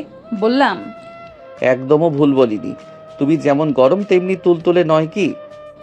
গরমটা না হয় বুঝলাম, আমার আচরণে বারবার সেটা প্রকাশিত, কিন্তু তুলতুলে তুমি কিভাবে বুঝলে? রাতে আমি ঘুমিয়ে গেলে? উপস, তোমার হাত ধরেছি না কতবার। আচ্ছা, আমরা এখানে থেকে আর কাজ কি? চলো ফিরে যাই, পরে চাকরি নট হয়ে যাবে আমার। চাকরি এমনিতেই নট হয়ে গিয়েছে। শুনে মুহূর্তেই মন খারাপ হয়ে গেল আমার। মন মরা হয়ে বললাম, যাওয়াটাই স্বাভাবিক, আর কত। আরে, আমি না করে দিয়েছি তোমার অফিসে বিস্তারিত জানিয়ে। তুমি গিয়ে রিজাইন লেটার দিয়ে দিলেই হবে। কেন করলে এটা তুমি? আশ্চর্য, আমি ঢাকায় থাকবো আর তুমি গ্রামে থাকবে। শিলাও তো গ্রামে থাকতো। শিলার সাথে বোঝাপড়ায় অমিল ছিল। আমার সাথে খুব মিল হচ্ছে বুঝি? তা একদম না, তবে লক্ষণ পজিটিভ। আমি বলছি, তোমার কাছে থাকবো। বলনি, বাট বলতে কতক্ষণ। এত আত্মবিশ্বাস নিজের উপর? নিঃসন্দেহে। আত্মবিশ্বাস শব্দটার জোর অনেক। এই শব্দটা ভারী মজবুত। এই আত্মবিশ্বাসটুকু নিজের উপর না থাকলে কোনো মানুষই লাইফে সফল হতে পারতো না। কেবলমাত্র এই আত্মবিশ্বাসের ধাক্কায় সে এগোতে থাকে তার কাঙ্ক্ষিত গন্তব্যের দিকে। তো তুমি কোন গন্তব্যের দিকে ধাবিত হচ্ছ? এই যে তোমাকে পাওয়ার দিকে। কি এগোচ্ছে না? জানি না বলে নীরব হয়ে গেলাম। মেসেজ দেওয়া মানুষটার কথা মনে পড়ল। দুম করে ফয়সালও উদয় হলো হৃদয়ে। আরশিতে কেমন যেন লাগছে, ঠিক বুঝেও বুঝি না। আবিদ বলল, এখনো জানো না ঝুমুর, তোমার এই জানাটার জন্য আমার আর কি কি করতে হবে। বৃষ্টি থেমে গেলেও ঘরের চাল থেকে টুপ করে বৃষ্টির ফোঁটা পড়ার মতো এক চিলতে হাসি মুখ ফসকে বেরিয়ে এলো। হাসি বন্ধ হলো কেন? আমি তো আজকাল তোমার কাছে হাসির পাত্র। কিছু বললেই ফিক করে হেসে ফেলো। আর একদিন পরে আমাদের সিলেট যাপনের 1 সপ্তাহ পূর্ণ হবে। শপিংয়ে চলো, তোমাকে কিছু উপহার দেই। আরে একদম না, এমনিতেই বেশ খরচ হয়ে গিয়েছে। প্রতিবেলা কিনে কিনে খাওয়া, দুবেলা নাস্তা, রুম ভাড়া। সব ঢাকায় গিয়ে পুষিয়ে দিব। তুমি বাসায় সুস্বাদু করে নানা পদ করবে আর আমি শুধু খাবো আর খাবো। আমি কোনো জব করব না আবিদ? অবশ্যই করবে। ঢাকায় জবের ব্যবস্থা করে দিব। কাটুক না এভাবে কয়েক মাস। নিষ্পাপ শিশুর মতো এক আকাশ খুশি হয়ে। এই, তার মানে তুমি আমাকে ছেড়ে যাবে না? না, যাব না। মায়ের কথাই আমার কাছে শিরোধার্য। ভনিতা না করেই জানিয়ে দিলাম। মায়ের কথা শুধু? তোমার কথা না? লুকোচুরি, বাহানা? বলে আবিদ আমাকে হ্যাচকে টানে বিছানায় ফেলে দিল। এমন সময় দরজা ঠকঠক করে শব্দ হলো। আবিদ মুখ খিচিয়ে। শালার শালিরা আর সময় পেল না, দরজা খুলে দিল। এই ঝুমুর বাসর হয়েছে? চট করে হিমা জিজ্ঞাসা করলো। আমি কিছু না বলতেই আবিদ নতুন বরের মতো চিনি গুঁড়া হাসি দিয়ে সখীরা বাসর না সাজিয়ে দিলে বাসর হয়? ওহো, তাই তো। এই আজকে আয়োজন করব, কি বলিস? বলল রিমা। বাকি দুজন রিমার কথায় সায় দিল। আর তো মাত্র এক রাত, সো আজকে পরশু সবাই একসাথে ঢাকায় ব্যাক করব। আমি নাক লাল করে বসে আছি। সায়না বলল, ঝুমুর, আমার কিছু শপিং করব এখানকার মার্কেট থেকে, একটু মজা মস্তিও হবে, তোরা দুজনেও চল। আবিদ বলল, আমার একটা অফিসে যেতে হবে, ঝুমুরকে নিয়ে তোমরা যাও। আর আমার পক্ষ থেকে ওকে একটা শাড়ি কিনে দিও। মেয়েদেরকে ফুলসজ্জায় শাড়ি পরা দেখতেই সুন্দর লাগে। ফুলও কিনবে আমার টাকায়, অন্যের টাকায় বাসর হলে মনে ফুর্তি কম লাগবে। এই নাও টাকা। আবিদ ওদের হাতে একটা টাকার বান্ডেল দিল। ওদের জোরাজোরি আর আবিদের আবদারে রাজি হতে বাধ্য হলাম। বের হওয়ার আগে মায়ের সাথে কথা বললাম, কারণ আমার মা বেশি ভালো থাকে মায়ের সাথে বলার পরেই। মাকে জানিয়ে দিলাম, মা তোমার কথা রাখলাম, আবিদের সাথেই সংসার করব জনমভর। মা ফোনের ওপাশে কেঁদে ফেললো। আমিও ফুপিয়ে কেঁদে উঠলাম। মা অনেক খুশি হলো আমার সিদ্ধান্ত শুনে। বলল, আদিব যেভাবে চায় তোকে সেভাবেই চলিস মা। মেয়েদের ঘর বারবার ভাঙলে এ সমাজ সেই মেয়েটাকে আত্মীয় স্বজন থেকে শুরু করে সবাই মন্দ মেয়ে হিসেবে জানে সারা জীবন। খোটার আর শেষ নেই। বলে মা প্রাণ উজাড় করে প্রার্থনা করলো আমি যেন সুখী হই। সময় করেই আবিদকে নিয়ে আমাদের বাড়ি যেতে বলে রাখলো। আবিদ যখন আমার ননদের হাজবেন্ড ছিল, মা তখন থেকেই একজন ব্যক্তি হিসেবে আবিদকে খুব পছন্দ করত। ফয়সালকেও ভারী পছন্দ করত, কিন্তু নিয়তি নির্মম পরিহাসের সাথে কেউই টিকে উঠতে পারে না। সময় এই নিদারুণ নির্মমতাকে সয়ে নিতে সাহায্য করে। মায়ের মন ভালো দেখে আমারও ভালো লাগছে বেশ, তবে আবিদকে সেটা বুঝতে দিলাম না। 4 বন্ধু মিলে একটা শপিং কমপ্লেক্সে ঢুকলাম। ওরা ওদের জন্য কিছু কেনাকাটা করলো। আবিদের দেওয়া টাকা থেকে আমার পছন্দে ওরা লাল খয়েরি কাতান শাড়ি কিনলো, বেশ সুন্দর। তার সাথে মিলিয়ে ব্লাউজ, পেটিকোট কিনে নিল এবং বউ সাজতে মিনিমাম যা প্রয়োজন সবই কিনলো। আমরা শপিং কমপ্লেক্সের 3 তলার ফাস্টফুড খেতে বসলাম। লাচ্ছি আর শর্মা অর্ডার দিলাম। লাচ্ছি আমার ভীষণ পছন্দের। গ্রামে কাকাদের গরুর দুধ দিয়ে মা তেঁতুল আর দুধ দিয়ে দইয়ের বীজ তৈরি করত। একদিন পর সেই বীজ দিয়ে দুধ জাল দিয়ে মা এক হাঁড়ি দই বসাতো। যে যার মতো করে খেত।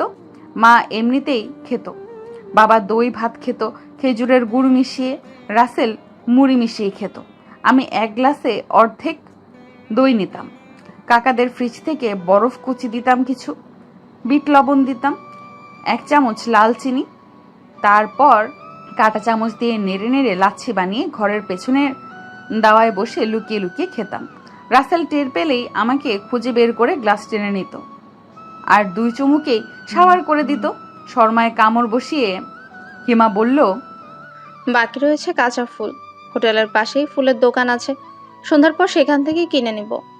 সায়না বলল, এখন নিলে শুকিয়ে বাঁশপাতা হয়ে যাবে, পরে আবিদ ভাই সেই ফুল মুচমুচিয়ে গুঁড়ো করবে, আগে গাইবে, তুমি কি দেখেছ কবু জীবনের পরাজয়, শুকনো পাতার মতো মর্মর ধ্বনি। সায়না থামবি, এত ফাজিল হয়েছিস কবে থেকে? সায়না ভেঙচি কেটে থেমে গেল। রিমা বলল, আবিদ ভাইয়ের পছন্দের ফুল হলে জোস হবে ফুলসজ্জা। এই ঝুমুর, বেচারের প্রিয় ফুল কি রে? বলল, তোদের ঢং দেখলে বাঁচি না। ওর প্রিয় চালতা ফুল, কদম ফুল, কলমি ফুল। ওরা হো হো করে হেসে বলল, বেশ মজার তো, কিন্তু কই পাই এসব ফুল? ধুর, দোকানে যা পাই তা দিয়েই সাজাবো বাসর। এইভাবে দুপুর গড়িয়ে বিকেল হলো। আমরা বের হয়ে দোতলায় নামলাম। সায়না একটি লেডিস ব্যাগের দোকানে ঢুকলো। তার পেছন দিয়ে রিমা, হিমা, আমিও ঢুকলাম। দারুণ সব আকর্ষণীয় ব্যাগে ঝুলে আছে। পুরো দোকান খালি। আমরা ব্যাগ পছন্দ করছি আর বলছি, দোকানের স্টাফ, মালিক কেউই নেই কেন? এমন সময় পেছন থেকে একটি ভারী গলা কানে এলো। আমরা ঘাড় ঘুরিয়ে চাইলাম। রিমা বলল, ভাইয়া, এ ব্যাগের দাম কত? আমি জমে গেলাম তাকে দেখে। সে রহস্যময় হাসি দিয়ে, ঝুমুর, তুমি সিলেটে, তোমার না হাজবেন্ড মারা গিয়েছে? আমি ওদেরকে বললাম, এই চল তাড়াতাড়ি, দেরি হয়ে যাচ্ছে। আমার পছন্দ হয়নি ব্যাগ।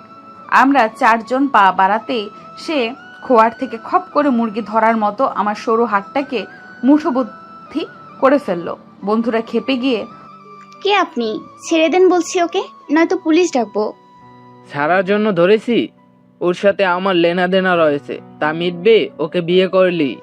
তুমি এখন বিধবা, আমাকে বিয়ে করতে কি আপত্তি ঝুমুর? ওরা তিনজন একসাথে খ্যাপা স্বরে জানালো, আমার ওকে না নিয়ে দোকান থেকে বের হব না। আপনার সমস্যা কি? মেন্টাল নাকি? আমিও হুয়াঙ্কার দিয়ে বললাম, বদমাইশি স্বভাব এখনো গেল না আপনার? মানুষ হবেন কবে? সে শীতল গলায় বলল, আমি মানুষই আছি, শুধু তোমার জন্যই তোমার কাছে অমানুষ।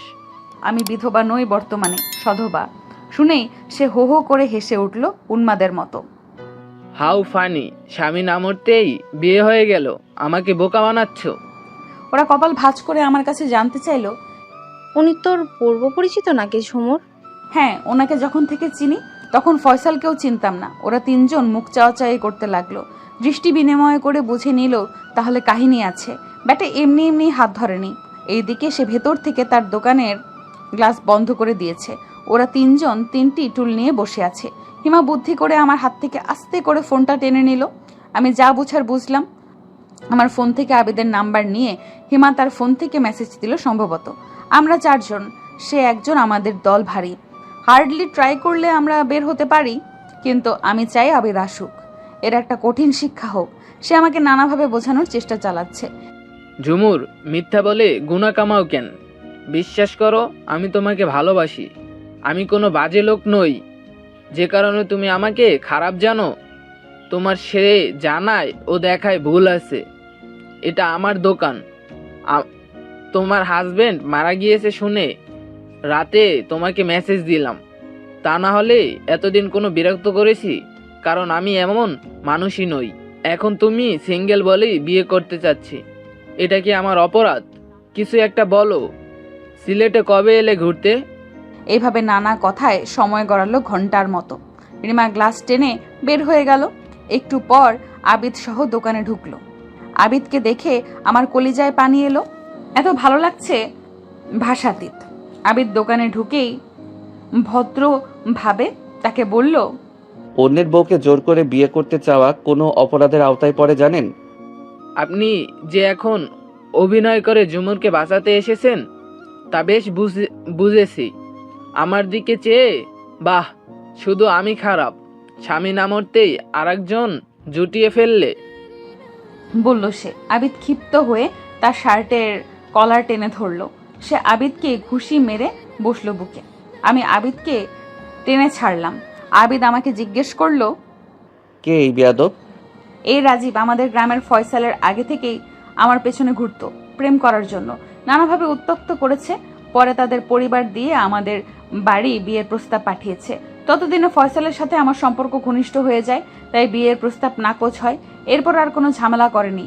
ফয়সাল যে আমাকে আরো আগেই ডিভোর্স দিয়েছে সে জানে না। আবার তোমার সাথে যে আমার বিয়ে হয়েছে তাও জানে না। ভেবেছে আমি সিঙ্গেল, তাই আমাকে দেখা মাত্রই আটকে ফেলে তার এই দোকানে, আর বিয়ে করার জন্য ফোর্স করে। রাজীব বলল, ফয়সাল যে তোমাকে ডিভোর্স দিয়েছে এটা জানতাম না। আবিদ বলল, বিষয়টা এবার ক্লিয়ার হয়েছেন? আর কারো ইচ্ছের বিরুদ্ধে জোর করে বিয়ে করে সুখী হওয়া যায় জীবনে? চাইলে আপনাকে এখন অন্যের স্ত্রী মানহানি করা বা হেনস্থা করা এই মর্মে থানায় দিতে পারি। দিলাম না, কারণ এর চেয়েও বড় শাস্তি আপনি ঝুমুরকে না পেয়ে পাচ্ছেন। তো এই শাস্তি অব্যাহত থাকুক আপনার জন্য, আর নতুন করে শাস্তি দেওয়ার প্রয়োজন আছে বলে মনে করি না। রাজীব বুক টান টান করে বলল, বুঝতে পেরেছি। তবে ঝুমুর, আপনার স্ত্রী বা তার বিয়ে হয়ে গিয়েছে এটা বিশ্বাস হচ্ছে না। মানুষ কাউকে সেভ করার জন্য আরো বেশি কিছু বানিয়ে বলে। আবিদের মেজাজ এবার চড়াই উঠল হিমালয়ের পর্বতের মতো। নিঃশ্বাস ওঠানামা করছে, মুখ শক্ত আকার ধারণ করেছে। আমাকে চেয়ার থেকে টেনে দাঁড় করালো। আমার গালের দুপাশ চেপে ধরলো। আমার দু ঠোঁট তার দু ঠোঁটে ডুবিয়ে দিল। গাঢ় লম্বা চুমু খেলো। আমি লজ্জায় মরে যাই দশা। আবিদ রাজীবের দিকে চেয়ে, এবার নিশ্চয়ই প্রমাণ পেয়েছেন ঝুমুর আমার বিয়ে করা বউ, আর সে আমার বউ কখন হলো, কেন হলো, কিভাবে হলো, এটা আপনার না জানলেও চলবে। ঘটনার আকস্মিকতায় উপস্থিত বাকি সবাই অবাক হয়ে গেল। আবিদ এই চলো বলে। আমাদের নিয়ে পা বাড়াচ্ছে। তখনই রাজীব শান্তভাবে টেবিলের পাশ ঘুরিয়ে আবিদের সামনে এলো। দুহাত চেপে ধরে আবিদকে বলল, দুঃখিত ভাই, আমার অনাকাঙ্ক্ষিত কৃতকর্মের জন্য।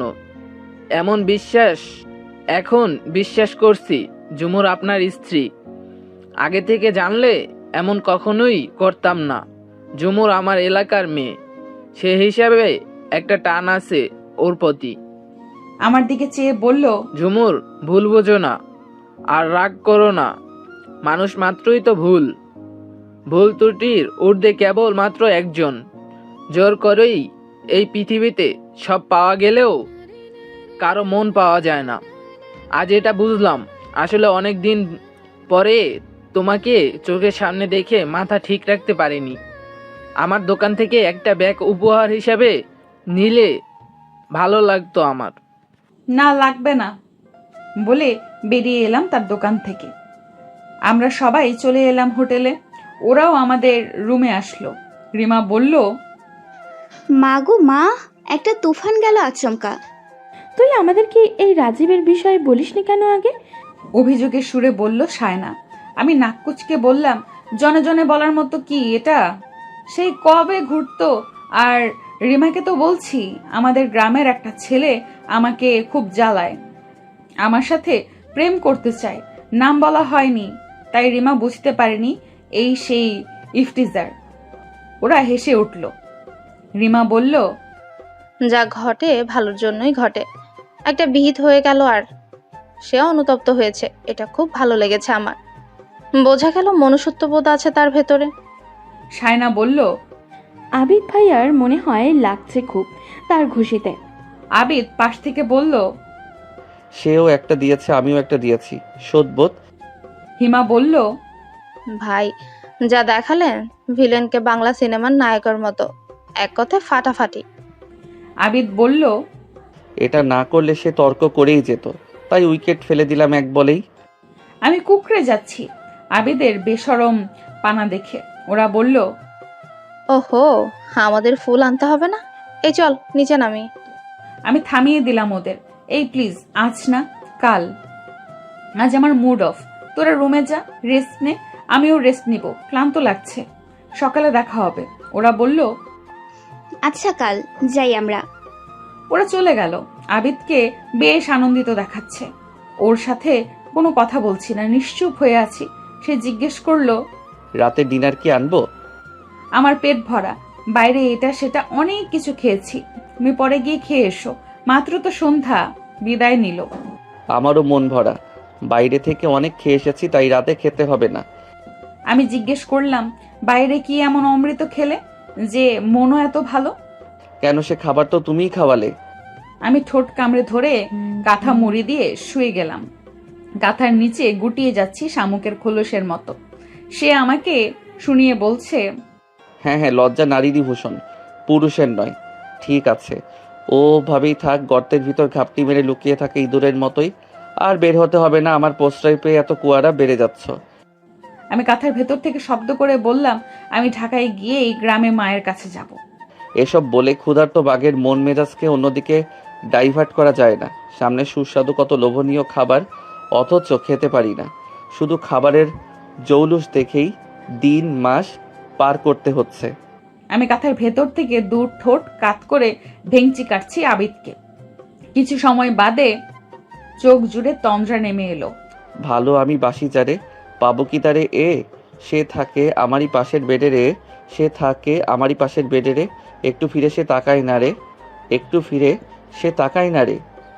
কানে স্লো মোশনে গানের আওয়াজ আসছে। তন্দ্রা ছুটে গেল। কান পেতে শুনি আবিদ গাইছে। শুনতে ভালোই লাগছে। নিজে নিজে হাসছি কাঁথার নিচে লুকিয়ে। তাকে বুঝতে দিলাম না। ভাবছি আবিদ আমাকে রাজীবের বিষয়ে আর কিছু জিজ্ঞেস করার কৌতূহল বোধ করলো না, যেটা প্রায় অনেকেই করে থাকে। খুঁটিয়ে খুঁটিয়ে প্রশ্ন করে বিরক্ত ধরিয়ে দেয় মনে। একটিবারও এটা চিন্তা করে না যে মানুষটা নিজেই বিষয়টাকে এড়িয়ে চলে। সেই বিষয়ে বারবার জিজ্ঞেস করে তাকে বিব্রতকর অবস্থায় ফেলে দেওয়া কোনো সভ্য মানুষের কাজ নয়। পালা করে আবিদের প্রতি ভালো লাগা বেড়েই চলছে। এই মানুষটার সাথে এক জনম কাটিয়ে দেওয়ার জন্য বোধহয় এই ভালো লাগাটুকুই যথেষ্ট। পরের দিন সময় রাত 9টা। হিমা, রিমা, সায়না বেশ কিছু কাঁচা ফুল নিয়ে আমাদের রুমে ঢুকলো। একটা বেডের উপরে সব সরিয়ে ছিটিয়ে রাখলো। বাকি বেডকে ফুলসজ্জায় রূপান্তরিত করতে 3 জন উঠে পড়ে লেগেছে। আমি কাচুমাচু করতে করতে ওদের রুমে চলে গেলাম। বেশ কিছু সময় ওরাও এলো, বলল, বাসর ঘর কমপ্লিট সুখী, এবার তোমাকে সাজাবো। সায়না গুনগুনিয়ে আজ মধুরাত, আমার ফুলসজ্জা। এই গানটি গাইতে লাগলো। ওদের উদ্দেশ্য বিরক্ত হয়ে বললাম, তোরা অতিরিক্ত করে ফেলছিস, এইসবের একদম দরকার ছিল না। রিমা বলল, দাম্পত্যটা একটা আর্ট, প্রতিদিন একে নতুন করে গড়বার চাই। রবিবাবু শেষের কবিতা উপন্যাসে এটা বলেছে। রাত 11টায় ওরা আমাকে আমাদের রুমে দিয়ে বের হয়ে গেল। বধূ বেশে বসে আছে সজ্জিত বিছানার মাঝ বরাবর। আবিদ বারান্দা থেকে এলো আমার সামনে। পাঞ্জাবি ও জিন্সে আবিদকে বেশ সুন্দর লাগছে। আমি লাজুক মলিন মুখে 2 হাঁটু ভাঁজ করে মাথা ঝুঁকে বসে থাকি। বুকের ভেতর বাড়াবাড়ি রকমের ধুকপুকানি চলছে। ফয়সালের সময়ও এমনটা হয়েছে। এই মুহূর্তটাই বুঝি এমন, অথচ দুইজনেই আমার বহু দিনের কাছের মানুষ ছিল। আবিদ বেটে উঠে এলো, আমাকে টেনে বুকে জড়িয়ে নিতেই আমি মা গো বলে কিঞ্চিত চিৎকার দিলাম। কি হলো? সে বলতেই ইশারা করে সামনে কিছু দেখালাম। এরপর সেও সামনে তাকিয়ে যা দেখলো তাতে আবিদও বিরক্ত হলো বেশ। জানলার পর্দা ফাঁক করে রিমা, হিমা ও সায়না আমাদেরকে দেখছে। ভেতর থেকে জানলা বন্ধ করতেই আবিদের মনে ছিল না আজ। এই কয়দিন এই কাজটা আবিদ নিজ দায়িত্বেই করত। অতি আবেগের মুহূর্তে মানুষ এলোমেলো হয়ে যায়। আবিদের ক্ষেত্রেও তাই হলো। ওরা বলল, দরজা খোল, জরুরি দরকার আছে। আবিদ উঠে গিয়ে দরজা খুলল। ওরা হুড়মুড় করে ভেতরে এলো। আমাদের দুজনের উদ্দেশ্যে রিমা বলল, তোদের বাসর অফ, আবার বিয়ে করতে হবে, তারপর সব। কারণ আগের বিয়ে ছিল একটা চুক্তি বা শর্তের বিয়ে। তখন নিয়ত ছিল আদিব ভাইয়ের এমন আমি 3 মাস পর একে ছেড়ে দিব। আর এখন নিয়ত করবে সারা জীবন একসাথে রহিব মোরা। আমি আম্মুর সাথে কথা বলার সময় সব বলছি। তখন আম্মু বলল, এখন আবার নতুন করে বিয়ে পড়ানো হলে? আবিদ রাগে মাথার চুল টানতে থাকে। বলে এই কথা মাও আমাকে বলেছে। আমি কান দেইনি বিষয়টাতে। আবিদের কথা শুনে আমারও হুঁশ হলো। আমার মাও এটা বলছে, বিয়েটা আবার পড়িয়ে নিলেই উত্তম, আর কেউ 2 কথাও বলতে পারবে না। আবিদ বেশ চিন্তিত হয়ে গেল। আমি উঠে যাচ্ছিলাম শাড়ি চেঞ্জ করতে। আবিদ থামিয়ে দিল, বলল, বিয়ে হবে এই রাতেই, যত দেরি হোক না কেন আমি ব্যবস্থা করতেছি। সে বের হয়ে গেল। আধা ঘন্টা পরে কোথা থেকে কাজী সহ সে ফিরে এলো। মিষ্টিও নিয়ে এলো। তার সাথে আরো 2 জন লোক ছিল। এরা তার পক্ষে সাক্ষী হবে। বন্ধুরা উৎফুল্ল হয়ে উঠল, বলল, যাক, আমাদের পরিশ্রম বৃথা যাবে না। এবারের বিয়ে ফাইনাল বিয়ে। ভিডিও কনফারেন্সে যোগ দিল আমার মা, বাবা, চাচি, আবিদের মা, বাবা, আরো 2-4 জন নারী পুরুষ। ছবি তোলা হলো, ভিডিও করা হলো। ধর্মীয় নিয়ম অনুযায়ী আবিদ আমাকে আবার বিয়ে করলো। কাজী সাহেবকে তার সম্মানে দেওয়া হলো। তারা মিষ্টি মুখ করে চলে গেল। রিমা সবাইকে মিষ্টি বিতরণ করলো, নিজেও টপাটপ করে 2-4টা সাবার করে ফেললো। ক্লাসে ওকে আমরা মিঠাই রানী বলে মজা লুটতাম। ওরা চলে গেল আনন্দ নিয়ে। আবিদ বলছে, ন্যাড়া বেলতলায় একবারই যাই, জানালা দরজা ভালো করে বন্ধ হলো, নয়তো তোমার নির্লজ্জ বন্ধুরা আবার ওকি দিয়ে দেখবে, আর তুমি ও মাগো বলে চিল্লানি দিবে। মনে মনে বলছি এবার আর রক্ষা নেই। বুকের ধুকপুকানি আগের মতোই শুরু হলো। নিশুতি রাত, নিস্তব্ধ পৃথিবী, সমস্ত দিনের লেনা দেনা চুকিয়ে সবাই ঘুমের ঘোরে বিভোর। হয়তো কেউ কেউ জেগে আছে আমাদের মতোই, কেউ জেগে আছে হর্ষে বিষাদে, কেউ জেগে আছে বিরহ বেদনায়, কেউ জেগে আছে একরাশ হতাশায়, কেউ জেগে আছে জীবনের অনটনে, কেউ জেগে আছে বুক ভরা সুখে, কেউ জেগে আছে রোগ যন্ত্রণায়। আমি জেগে আছি অনাগত ভবিষ্যতের আকুল ভাবনায়। আবিদ জেগে আছে হৃদয়ের ঝাঁপি ঝাঁপি রোম্যান্স নিয়ে। আমার কল্পনায় ছেদ পড়ল আবিদের হাতের উষ্ণ ছোঁয়ায়। একটি শক্ত হাত চেপে ধরেছে একটি কোমল হাত, আমরণ সঙ্গী হয়ে পথ চলার অঢেল বিশ্বাস আর ভালোবাসায়। আমার হাত টেনে একটি আঙুলে আবিদ সোনার একটি আংটি পরিয়ে দিল। মুগ্ধতায় আমার নয়ন ভরে গেল। আমার চিবুক উঁচিয়ে কপালে নরম চুমু খেলো।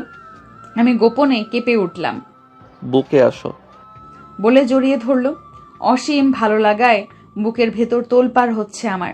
জিজ্ঞেস করলো, তোমার বুক কাঁপছে কেন ঝুমুর? নার্ভাস লাগছে নাকি উচ্ছ্বাসে? আমি কিছুই বলতে পারলাম না। আবিদ আরো নীরব ভাবে আমাকে আঁকড়ে ধরলো, ঠিক যেমন করে মা তার ছোট্ট শিশুকে বুকে আগলে রাখে পরম মমতায়। পরের দিন আমরা দুজন গোসল সেরে নাস্তা করে তৈরি হয়ে নিলাম সব গুছিয়ে। ওরাও রেডি হয়ে আমাদের রুমে চলে এলো। নানা গল্প গুজবে কখন যে ঢাকায় এসে গেলাম টেরও পাইনি। ওরা তিনজন ওদের বাসায় চলে গেল। আবিদ আর আমি তালা খুলে আগের সেই বাসায় ঢুকলাম। আবিদ আমাকে বাসায় রেখে অফিসের কাজে চলে গেল। এই ভেতরে আমি বাসার সব কাজ সেরে একটু চাল ডাল ফুটিয়ে নিলাম। অবসর হয়ে মা বাবার সাথে কথা বললাম। এতদিন বাবার ব্যস্ততার জন্য কথা হয়ে ওঠেনি। ভাই রাসেলের সাথে ভিডিও কলে অনেক কথা বললাম। আবিদকে বোনের বর হিসাবে পেয়ে ও পুলকিত। মেখে মেখে বেলা গড়ালো। দিন ফুরিয়ে মাস এলো, মাস ফুরিয়ে মাস। আমাদের সংসার জীবনের 4 মাস চলতে চলল। ফয়সালকে যে মনে পড়ে না তা কিন্তু নয়। আকাশে হঠাৎ হঠাৎ বিদ্যুৎ চমকানোর মতো মাঝে মাঝে ফয়সালের সান্নিধ্যে কাটানো সুখের মুহূর্তগুলো দুঃস্বপ্ন হয়ে হানা দেয় মনের চিলে কোঠায়। তখন এলোমেলো হয়ে যায় আমার অনুভূতিগুলো, ঘুমড়ে কাঁদে। জীবনে যা কিছু প্রথম তাকে ভোলা এতই সহজ। শত্রুকেও তো কখনো কখনো মনে পড়ে ঘৃণার সাথে। আর ফয়সাল তো কোনো এক সময় ছিল আমার আনন্দে থাকার বড় অবলম্বন। ফয়সালের পাওয়া 5 লক্ষ টাকা রাসেল ও আব্বা ম্যানেজ করেছে।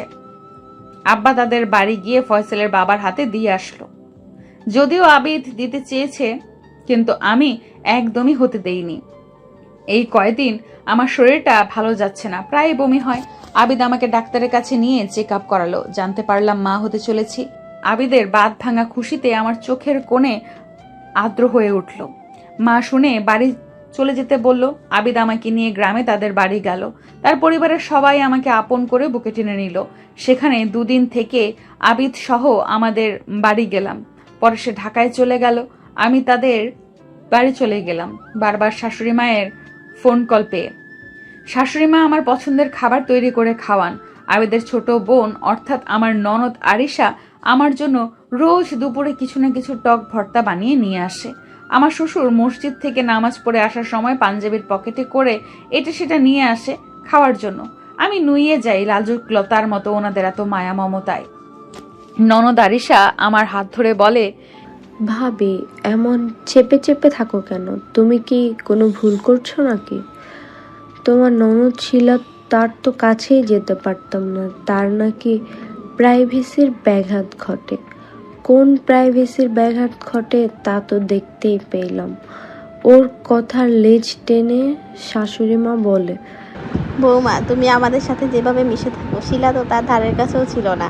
আর তোমাকে আমি আগেও বৌমা বলতাম, এখনো বলি। তফাৎ হলো আগে ছিলে দূরের বৌমা, আর এখন হলো আমার নিজের বৌমা।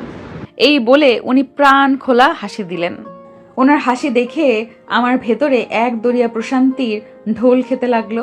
এইদিকে ওনার কথার রেশ ধরে শ্বশুরাব্বা এসে বললেন, সুখ শান্তি বিয়ে শাদী জন্ম মৃত্যু সবই উপরওয়ালার হাতে। না হলে ঝুমুরকে পছন্দ করে বিয়ে করা ফয়সাল আচম্বিত এমন উগ্র মেজাজের হয়ে গেল কেন? কেনই বা ছেড়ে দিল এত ভালো মনের একটা মেয়েকে?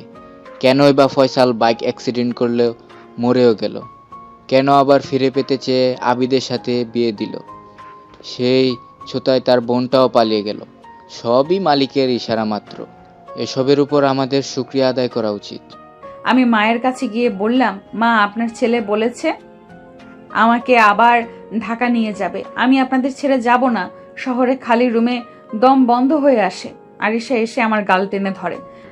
সে দায়িত্ব তুমি বাবার উপর ছেড়ে দাও সুইটহার্ট। সবাই একসাথে হেসে উঠলাম। জগতে মানুষে মানুষে কত ব্যবধান, তা আবার উপলব্ধি করতে পেরে আমি স্তম্ভিত হলাম।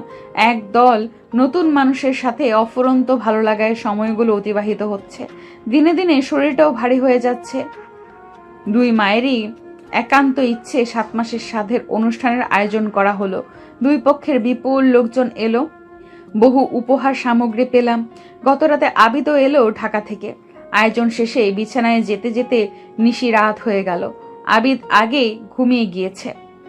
আমি ভাবনার অতলে হারিয়ে যাচ্ছি। আমার ফানুষের জীবন এসে ঠেকলো যেখানে, সেখানে ভালো আছি, বেশ আছি।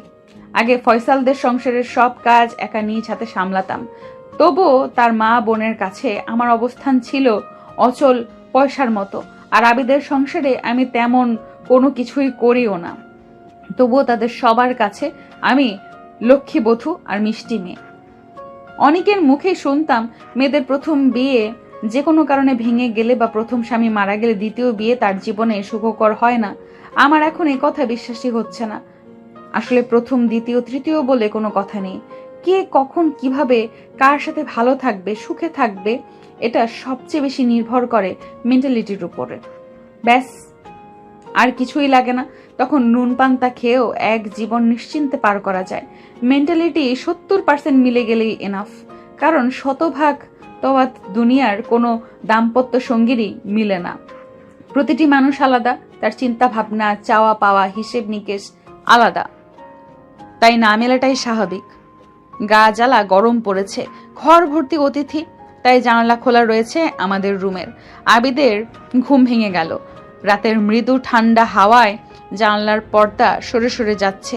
জানালা গড়িয়ে চাঁদের আলো লুটোপুটি খাচ্ছে আমাদের বিছানার উপরে। এ যেন জ্যোৎস্নার হাট বসেছে। আবিদ আমার পেটের ওপরে মোলায়েম করে হাত রাখলো, বলল, ও হলো তোমার আমার সুখের সোনালী ফসল। আমি চাপা হাসি হাসলাম। আবিদ বলল, দেখো আমাদের সুখে অবাধ জ্যোৎস্নারা বাঁধ ভেঙেছে আমাদের কোলে। আমি মনে মনে বললাম, ফানুষের জীবনও বুঝি এত ঝলমলে হয়। ঝুম বৃষ্টি শুরু হলো। আমরা জানলা দিয়ে হাত বাড়িয়ে দিলাম। দুজনের হাত ভিজে চুপসে গেল। ও বলল, চলো উঠানে গিয়ে রাজশিক বাড়ি ধারায় ভিজি আজ।